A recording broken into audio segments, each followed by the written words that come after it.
Now, listen, you're looking very tanned and brown. Is that from your trip to Greece? Yes, yeah. Unlike a lot of other things about the trip, the weather was quite nice. Yeah.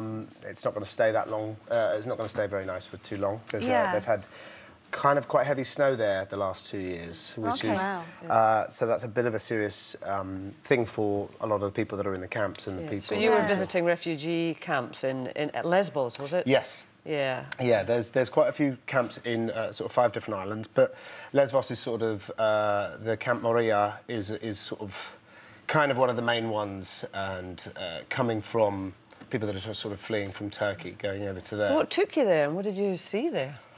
Oh, a lot that was hard to kind of forget. It started because, like a lot of people, I'd seen a lot of the footage, you know, some of those really kind of now iconic pictures of children and stuff like that. And I'm, you know, my wife and I are a father of a 2-year-old, and we have another baby on the way. And I think it just sort of brought everything a little closer to home. You start kind of thinking, these are real people. I mean, I know that we get separated by politics or our nationality or anything like that, but they're humans, you know, and I think when you see kids especially, it's very hard to just go, oh, well, it's not my problem. And so it started off having seen after a long time of shouting at the TV and crying a little bit, I sort of said to my wife, we should do something. And because I've been on a television show in America called Once Upon a Time, which has a very big audience, not so much in the UK, but around the world, it allowed me to kind of build up a kind of following on social media and stuff like that.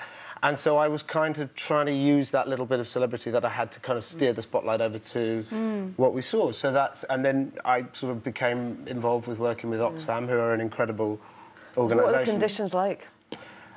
I mean, I don't want to depress everyone, but the way I've described it is it's sort of like those scenes at the end of you know, those dystopian future movies where you sort of see kind of the end of the world sort of thing. You see people that, I mean, families of 4 and 5 living in a tent no bigger than this. And, you know, there's supposed to be 1,500 people in that camp. There's over 5,000 now, and that number keeps growing. And so the people that are arriving there, there's...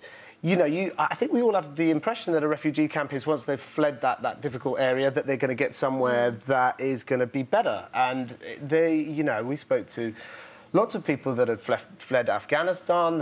We spoke to one woman in particular whose husband had been murdered by the Taliban.